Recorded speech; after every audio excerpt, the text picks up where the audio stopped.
you messing with your head.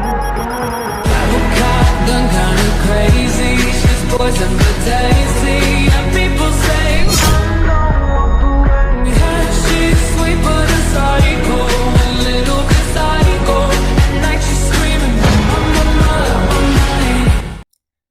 Baik, Assalamualaikum warahmatullahi wabarakatuh. Perkenalkan, nama saya Lira Sandra Angelia dengan NIM 2314040085. Di sini saya membuat tugas video pada mata kuliah Matematika Distrik dengan dosen pengampu Ibu Nita Putri Utami MPD. Nah, di sini saya membahas materi tentang poset, lattice, dan konsep dasar graf. Nah, pertama saya membahas mengenai poset. Nah, poset adalah suatu relasi biner dinamakan sebagai suatu relasi pengurutan tak lengkap atau relasi pengurutan parsial atau poset. Nah, syarat dari poset adalah jika ia bersifat refleksif, antisimetris, dan transitif.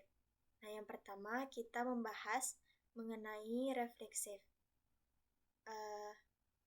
Relasi R pada himpunan A disebut refleksif jika A, himpunan R untuk setiap A himpunan A. Yang kedua, relasi R pada himpunan A tidak refleksif jika ada A himpunan A sehingga A, bukan termasuk dari himpunan R. Contoh, misalkan A himpunan A beranggotakan 1, 2, 3, 4 dan relasi R di bawah ini didefinisikan pada himpunan A. Nah, kita harus menentukan apakah relasi di bawah ini termasuk ke dalam refleksif. Nah, yang pertama, relasi R dengan anggota 1,1, 1,3, 2,1, 2,2, 3,3, 4,2, 4,3, dan 4,4. Nah, kita harus mengingat kembali syarat dari refleksif itu A, A. Nah, yang pertama itu 1,1 berarti itu termasuk ke dalam himpunan dari A. Karena himpunan dari A itu kan 1, 2, 3, dan 4. Otomatis kalau A, berarti harus ada 1,1, 2,2, 3,3, dan 4,4. Nah, pada relasi R yang poin A itu ada 1,1, 2,2, 3,3, dan 4,4. Berarti itu termasuk ke dalam refleksif. Poin B, relasi R beranggotakan 1,1, 2,2, tetapi di sini tidak ada 3,3, walaupun ada 4,4. Kalau kurang salah satu dari syarat yang berada di himpunan A, maka itu tidak termasuk ke dalam refleksif. Maka poin B itu tidak refleksif. Selanjutnya, antisimetris. Relasi R pada himpunan A sehingga A, B himpunan R dan B, A himpunan R. Hanya jika A itu sama dengan B. Untuk A, B itu himpunan A.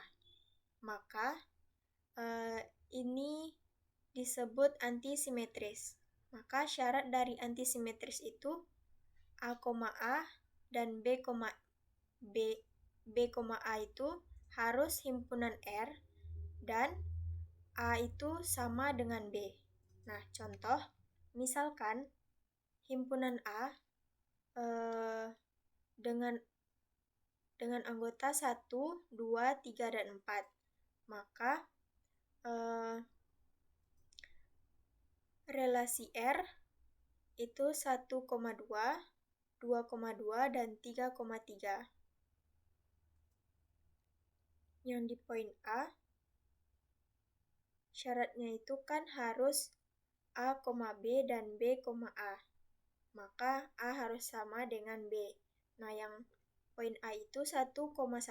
Berarti A-nya 1, B-nya 1. Kalau dibalik, berarti sama saja. Berarti yang 1,1 termasuk. Yang 2,2, begitupun kalau 2,2 otomatis kalau dibalik tetap 2,2. Nah, maka yang 3,3 begitu juga, dan ini termasuk ke dalam antisimetris. Berarti poin A itu antisimetris. Yang poin B, relasi R beranggotakan 1,1 itu termasuk ke dalam antisimetris. 2,3 kalau dibalik berarti 3,2. Sedangkan 3 itu tidak sama dengan 2, maka poin B itu tidak termasuk ke dalam antisimetris. Selanjutnya, transitif. Relasi R pada himpunan A disebut transitif jika A, B himpunan R dan B, C himpunan R. Maka A, C termasuk ke dalam himpunan R untuk setiap A, B, C himpunan A. Nah, kita masuk ke contoh. Diketahui A beranggotakan -1, 0, 1. Nah, relasi R didefinisikan sebagai berikut. Maka R-nya itu X, Y, di mana X, Y itu himpunan termasuk ke dalam himpunan A, dan X kecil sama dari Y atau X sama dengan Y. Yang pertama, kita harus menentukan relasi R-nya. Maka relasi R-nya itu -1, -1, -1,0, -1,1. Kemudian 0 dengan dirinya sendiri, 0,0, 0,1. Kemudian 1,1. Nah, kita lihat pada tabel. Jika A, B-nya itu -1,1, maka B, C-nya itu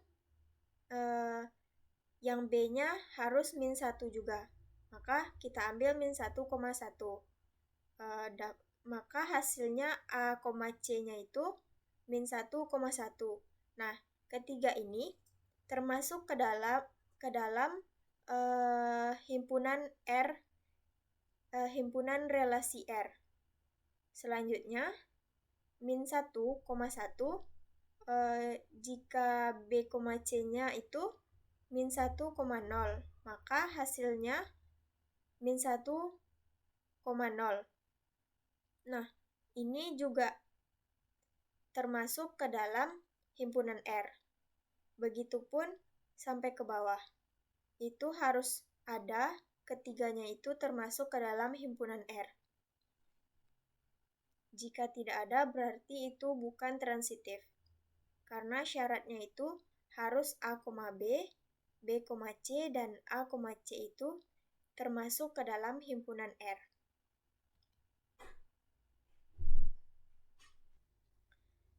Selanjutnya kita membahas poin B. Misalkan A, himpunan A beranggotakan 1, 2, 3, dan 4, dan relasi R di bawah ini didefinisikan pada himpunan A. Nah, manakah relasi R yang bersifat transitif? Nah, yang pertama itu relasi R beranggotakan 2,1, 3,1, 3,2, 4,1, 4,2, dan 4,3. Nah, kita lihat syarat dari transitif itu harus A, B B, C, dan A, C. Itu termasuk ke dalam himpunan relasi R. Nah, kita lihat jika kita mengambil 3,2, maka B, C-nya itu 2,1. Nah, hasilnya 3,1. Nah, ini berada dalam himpunan relasi R. Begitu juga dengan jika kita mengambil 4,2 dan B, C-nya 2,1, maka hasilnya 4,1. Dan 4,1 juga masih berada dalam himpunan relasi R. Maka pada poin pertama, relasi R-nya itu termasuk ke dalam transitif. Yang kedua, relasi R beranggotakan 1,1, 2,3, 3,4, 2,4, dan 4,2. Jika kita mengambil angka 2,4 dan B, C-nya itu 4,2, maka hasilnya itu 2,2. Sedangkan 2,2 tidak ada di dalam relasi R pada poin 2. Maka poin 2 itu tidak termasuk ke dalam transitif. Nah, ini ada 5 soal mengenai poset. Yang pertama, diketahui himpunan A beranggotakan 1, 2, 3, dan 6 dengan relasi membagi semua anggota, maka tentukan apakah relasi tersebut merupakan poset. Nah, di sini kita harus menentukan relasi R-nya terlebih dahulu.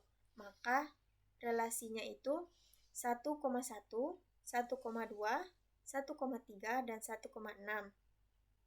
Kemudian 2 dengan dirinya sendiri, kemudian 2 dengan 3, 2,6, kemudian 3,3, 3,6, dan 6,6. Nah, relasi ini memenuhi sifat refleksif, antisimetris, dan transitif. Maka relasi tersebut merupakan poset. Soal yang kedua, diberikan poset dengan himpunan A beranggotakan 2, 4, 6, dan 8. Tentukan elemen minimal dan maksimal.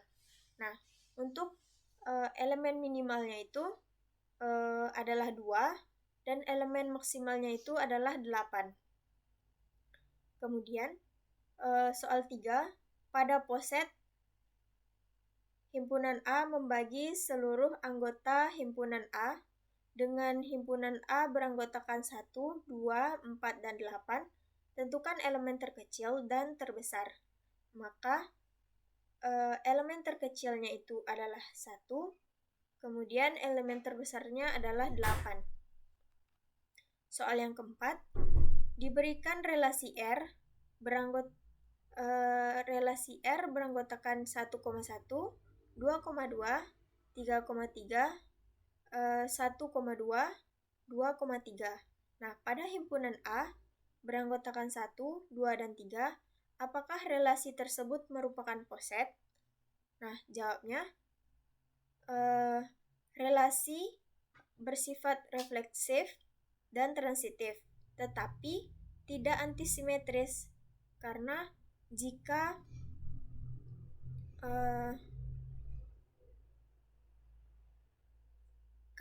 jika 1,2 kita balik menjadi 2,1, itu tidak ada secara berpasangan.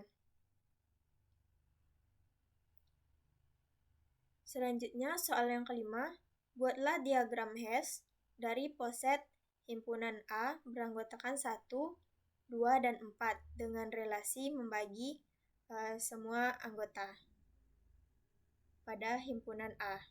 Nah, ini merupakan gambar diagram hash. Jadi, 1 membagi 2, membagi habis 2, dan 2 membagi habis 4.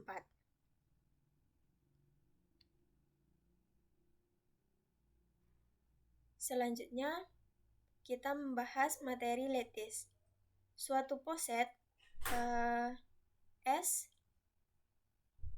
kecil sama atau sama dengan, sehingga setiap dua unsur S mempunyai batas atas terkecil atau supremum dan batas bawah terbesar atau infimum yang tunggal, maka itu disebut dengan lattice. Contoh, diketahui himpunan X beranggotakan 2, 4, 6, 8, 24, dan poset X itu kecil sama atau sama dengan, maka relasi kecil sama atau sama dengan didefinisikan sebagai berikut. Yang pertama, buatlah himpunan relasi R tersebut.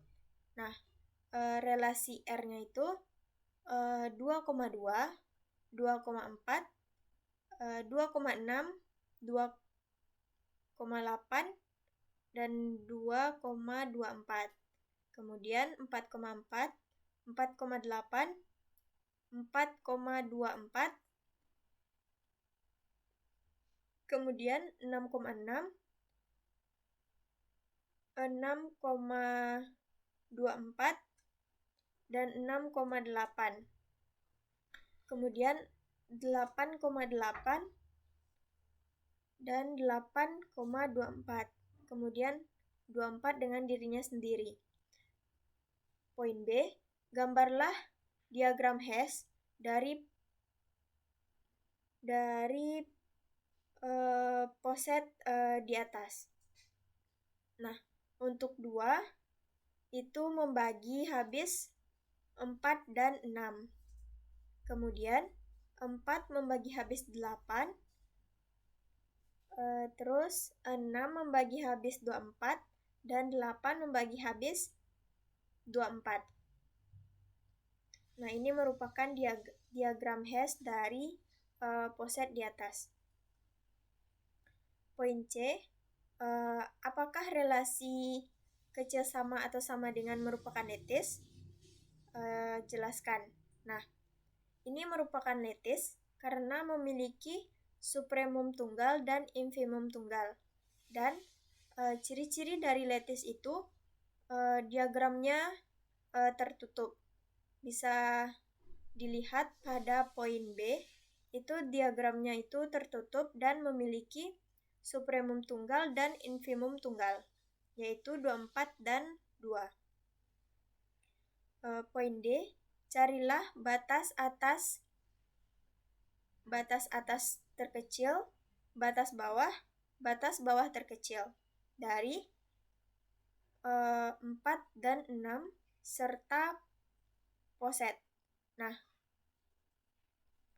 untuk batas atasnya itu 24, kemudian batas atas terkecilnya 24, batas bawah itu adalah 2, dan batas bawah terkecil itu adalah 2.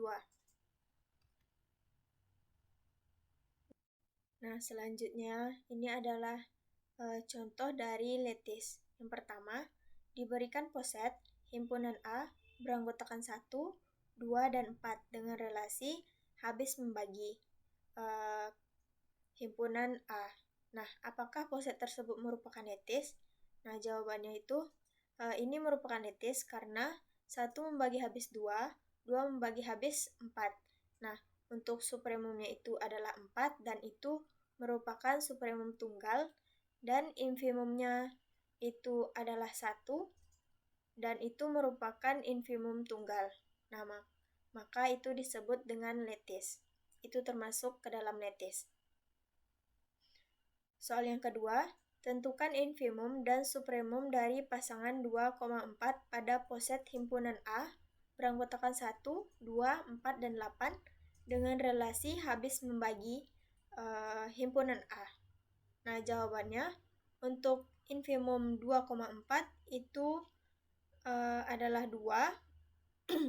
Supremumnya dari 2,4 itu adalah 4. Kemudian soal yang ketiga, diberikan lattice bilangan bulat dengan relasi kecil sama atau sama dengan, tentukan infimum dan supremum dari 6 dan 8. 6 dan 9.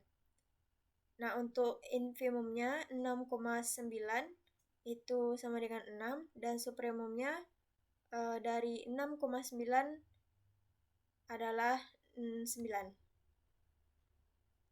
Kemudian, soal yang keempat, diberikan himpunan A beranggotakan 2, 4, 8, dan 16 dengan relasi habis membagi. Himpunan A, tentukan infimum dan supremum dari 4 dan 8. Untuk infimum dari 4,8 itu adalah 4, dan supremum dari 4,8 adalah 8. Soal yang kelima, apakah setiap lattice merupakan poset? Jelaskan. Jawabannya adalah ya, karena setiap lattice pasti merupakan poset, karena lattice dibangun dari poset yang memiliki infimum dan supremum untuk setiap pasangan elemen. Selanjutnya, kita masuk pada materi konsep dasar graf. Sebelumnya, kita harus mengetahui apa itu konsep dasar graf. Nah, konsep dasar graf merupakan representasi suatu permasalahan menggunakan sekumpulan lingkaran simple atau node yang dimungkinkan untuk terhubung dengan sekumpulan garis atau sisi atau edge. Nah, ini merupakan contoh dari konsep dasar graf. Nah, graf digunakan untuk merepresentasikan objek diskrit dan hubungan antara objek-objek tersebut. Nah, rumusnya itu ditulis G sama dengan V, E. Nah, V itu adalah himpunan tidak kosong dari simpul-simpul. E adalah himpunan sisi yang menghubungkan sepasang simpul. Jadi, yang lingkaran ini merupakan simpul, kemudian garis ini merupakan dilambangkan dengan E atau disebut dengan sisi atau garis. Nah, kita masuk ke contoh. Pada gambar ini, kita menentukan G sama dengan V, E. Nah, untuk V-nya itu 1, 2, 3, dan 4.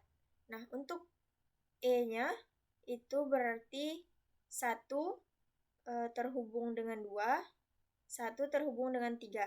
Kemudian 2 terhubung dengan 3, dan 2 terhubung dengan 4. Kemudian 3 terhubung dengan 4. Yang kedua, pada gambar ini, V-nya itu adalah 1, 2, 3, dan 4. Kemudian, untuk E atau garisnya yang terhubung itu ada 1 dengan 2, 2 dengan 3, 1 dengan 3, kemudian 1 dengan 3 lagi karena dia memiliki garis ganda. Kemudian 2,4, 3,4, dan 3,4. 3,4 dan 1,3 itu memiliki garis ganda, makanya dibikin 2 kali. Nah, adapun jenis graf yang pertama, berdasarkan ada tidaknya gelang atau sisi ganda pada suatu garis, maka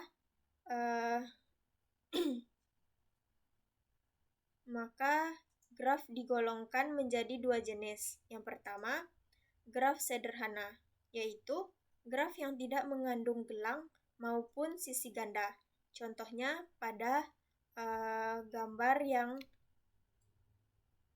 contoh 1 ini. Ini merupakan graf sederhana. Kemudian, graf tak sederhana yaitu graf yang mengandung sisi ganda atau gelang. Contohnya itu pada contoh 2 ini. Ini merupakan contoh graf tak sederhana. Yang kedua, berdasarkan orientasi arah pada sisi. Maka secara umum, graf dibedakan atas 2 jenis. Yang pertama, graf tak berarah, yaitu graf yang sisinya tidak mempunyai orientasi arah, maka itu disebut dengan graf tak berarah. Yang B, graf berarah yaitu graf yang setiap sisinya diberikan orientasi arah seperti panah. Nah, ini merupakan soal konsep graf. Yang pertama, sebutkan pengertian dari graf. Nah, graf itu sendiri adalah pasangan G atau graf adalah V, E, dengan V itu adalah himpunan titik atau lingkaran, dan E himpunan sisi atau garis. Yang kedua, diberikan graf dengan V beranggotakan A, B, dan C, dan E beranggotakan AB dan BC. Tentukan derajat tiap titik. Nah, untuk derajat A itu derajat titiknya itu 1. Untuk derajat titik B itu sama dengan 2, dan derajat titik C itu sama dengan 1. Soal yang ketiga, sebuah graf memiliki 5 titik dan 6 sisi. Apakah graf tersebut mungkin merupakan graf sederhana?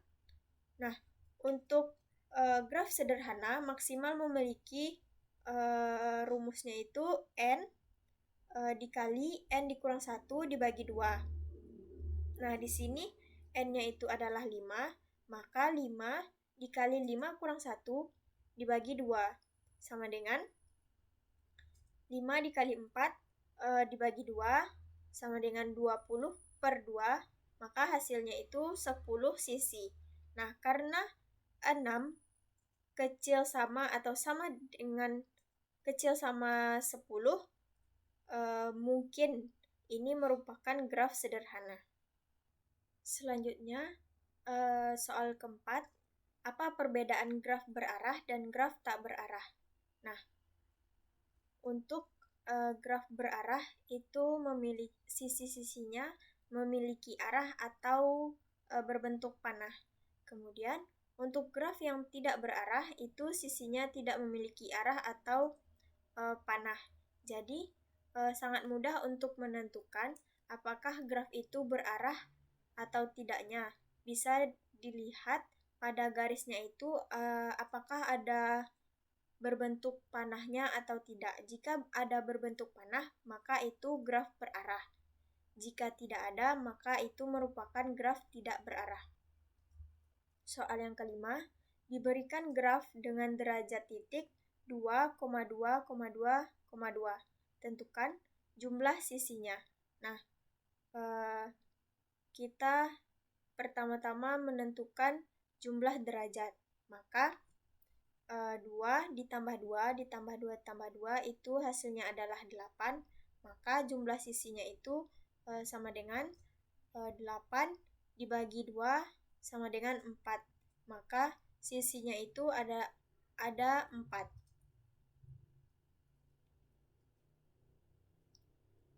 Mungkin sekian materi yang dapat saya sampaikan. Terlebih terkurang saya mohon maaf. Saya sudahi dengan Assalamualaikum warahmatullahi wabarakatuh.